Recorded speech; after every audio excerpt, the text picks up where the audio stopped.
Hello, viewers. Welcome to another episode of Mandramradam.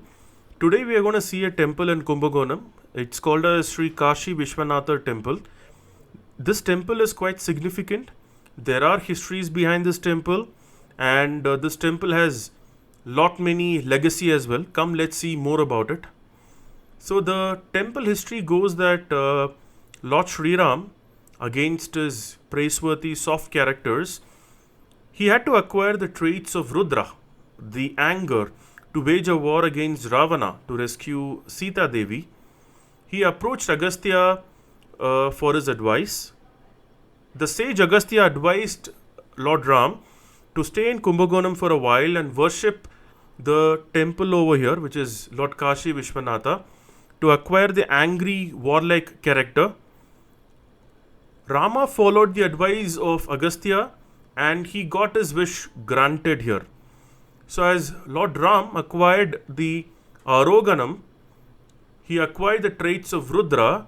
So, this place is also called as Karonam.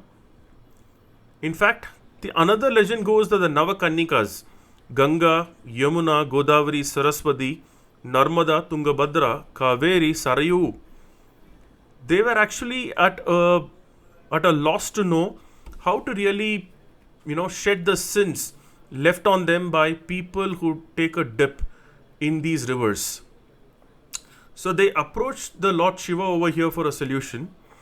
The Lord Shiva advised them to go to Kumbakonam on the Mahamagam day and to take a dip, or rather bathe in the holy tank to cleanse themselves of any sins over here. The Kannigais had a darshan of Lord Kashi Vishwanatha and begged the Lord to pretty much stay here itself for the sake of common people, and it is said that Lord Shiva obliged. This place has the huge statues of Navakannikas as well. So another noteworthy miracle in this temple is in this temple the Shiva Linga is installed under a neem tree, which itself is certainly unique.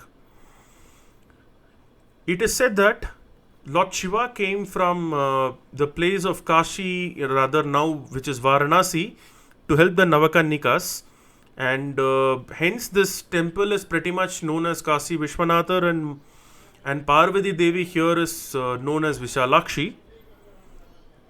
There are other greatness of this temple as well. This temple, whoever visits this temple, if there are any issues related to a marriage, childbirth, or any other sins which any of the individuals have done, it is said that this temple Lord is so merciful and powerful that he actually blesses them and absolves them of any of the sins committed. Another significant feature in this temple is that goddess Durga is facing Chandikeshwara. The temple has shrines for Saptamandapas, Lord Bhairava, Surya, Chandra, Jeshtha Devi, Lingodbhava, Anjaneya. You would also find a Mahishasura Mardini and Lord Dakshinamurti as well in this temple. This temple opens in the morning at around 6 a.m. and it is open till 12, and in the evening it opens from 4 to 8 p.m. Please do visit the temple and take the blessings of Lord Shiva.